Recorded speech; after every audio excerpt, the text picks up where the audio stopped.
We believe that investors will allocate somewhere between 1 to 5% of their portfolios to Bitcoin. Big hit, major blow to the US economy today. If you hold Bitcoin, Ethereum, Solana, XRP, or any crypto, this news affects you. The US job market August data was finally revealed, and the job data was even weaker than previously anticipated.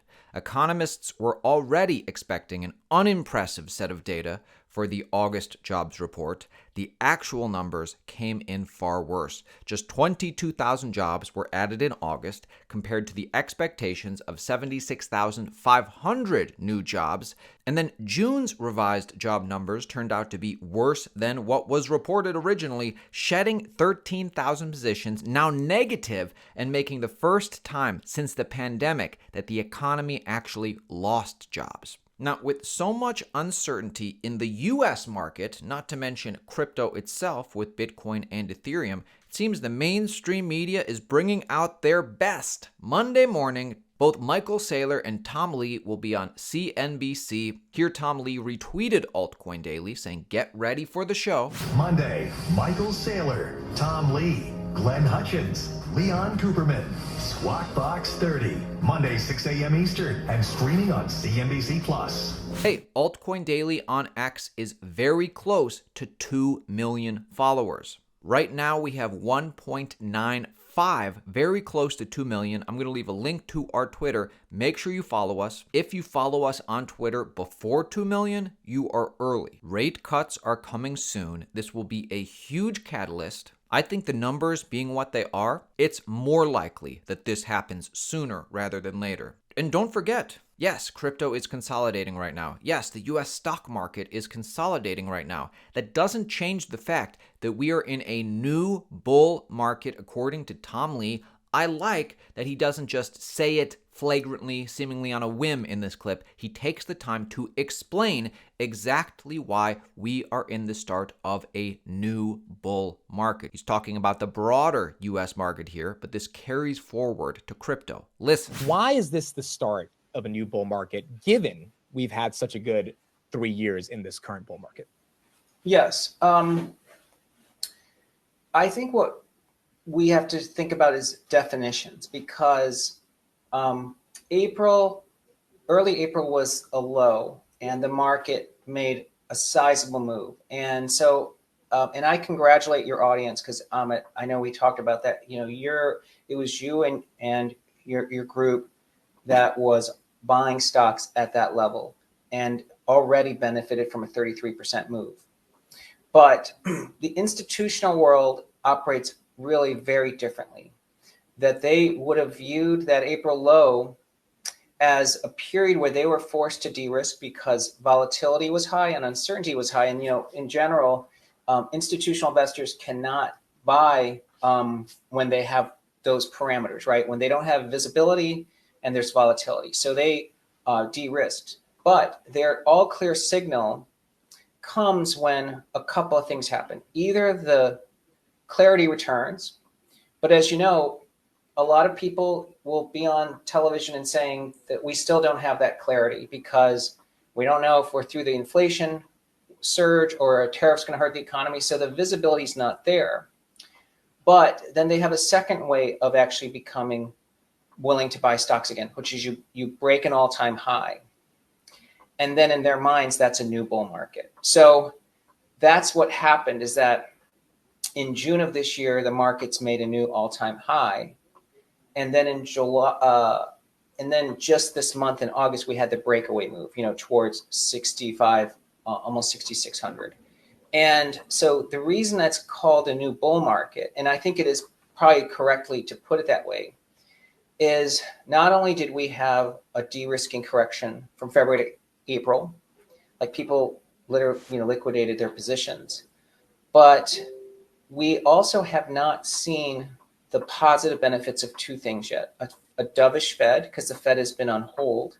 And so you know, you're not really in a bull market if the Fed's on hold. And second is that the ISM, which is really a broad measure of economic activity, that's been below 50 for almost 30 months now. And so you don't really say you're truly in expansion until that's above 50. So once that turns above 50, and that'll happen hopefully shortly after the Fed starts cutting again, then you have not only a manufacturing recovery happening, and especially with onshoring, et cetera, and then plus the AI tailwind. But then if the Fed is cutting, then we have mortgage rates falling, which will help housing. So actually there is a whole series of things that create a bull market. And look, I know it's a continuum for people because a lot of people are saying, well, I've already been making money in stocks. Why is it a new bull market? But really in the minds of the institutions, it's a new bull market. You can make even more money trading crypto. This is an exchange I like. This is the best deal I've ever seen by any exchange. $100,000 in trading bonuses. Anybody can take advantage of this, but you must act quickly. This deal won't be around forever. $100K extra in trading bonuses. No KYC. Make sure you use our Bitunix exchange link below. I am buying, my friends. I'm buying Bitcoin. I'm buying Ethereum. I'm buying Chainlink. I'm looking into XRP.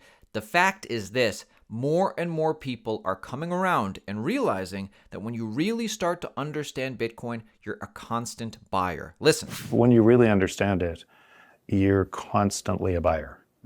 There's never a price that's too high.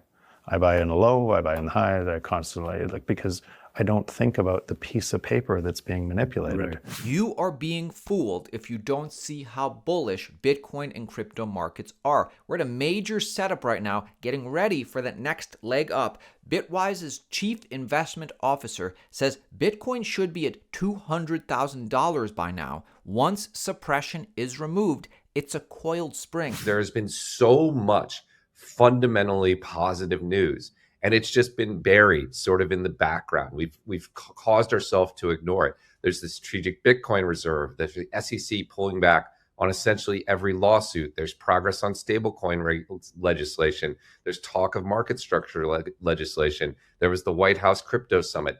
These are game-changing positive developments that should put Bitcoin trading at $150,000 or $200,000 today.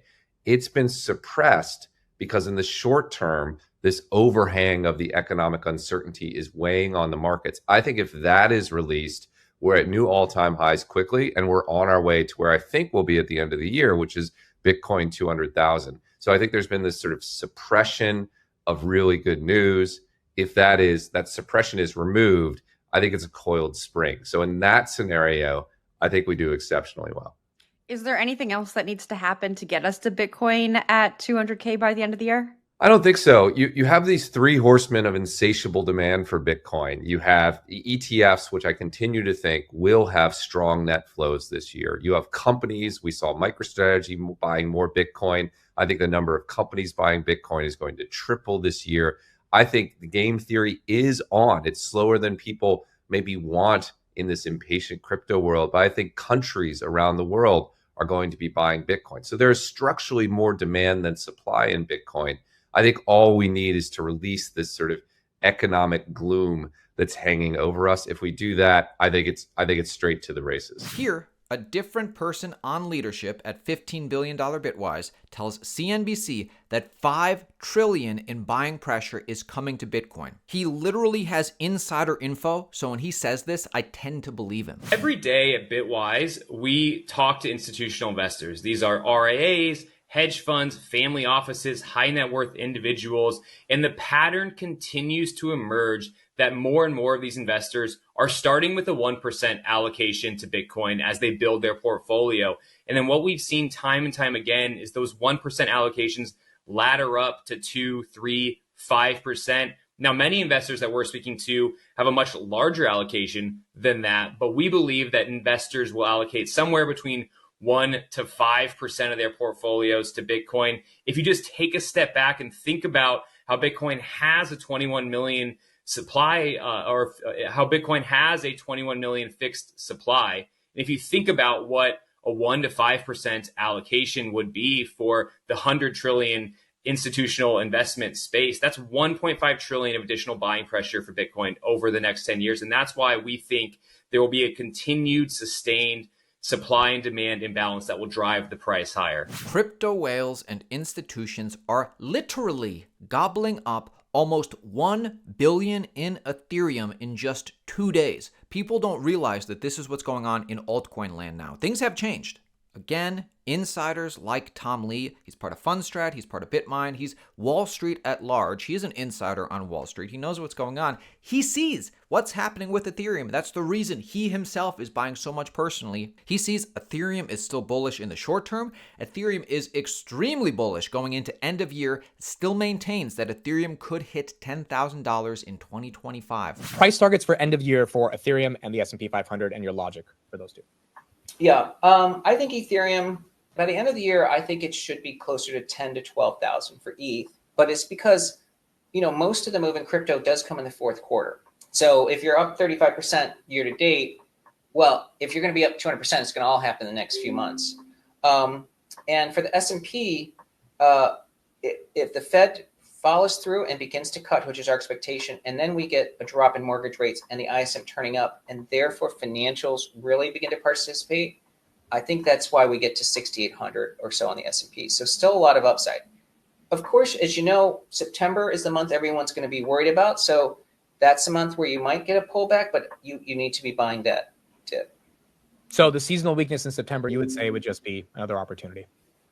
Yes, that's right. And, as you know, every pullback, everyone has been ringing the bell saying it's the top. That has always been a dip buying opportunity since 2022. So I just say keep that in mind, that you really should be buying a dip. And we are about to see altcoins start popping off like we haven't seen in years, I believe. So, for instance, let's talk Solana. Sol Strategies, which is a Solana-focused staking firm, secures a NASDAQ listing. This is huge for a Solana-based company. In addition, Kyle Samani, whose leadership at Multicoin, is set to chair the next big digital asset treasury company with $1 billion funded to buy Solana, backed by Multicoin, Galaxy, and Jump. The planned vehicle would be created via a public company takeover and could become the largest Solana treasury to date. You can see what's happening. And yet, some cryptos still don't seem like they're getting their fair shake. What do you guys think about XRP? It's funny how the mainstream media continues to ignore XRP. Make sure you subscribe to Altcoin Daily. We keep you updated on a daily basis.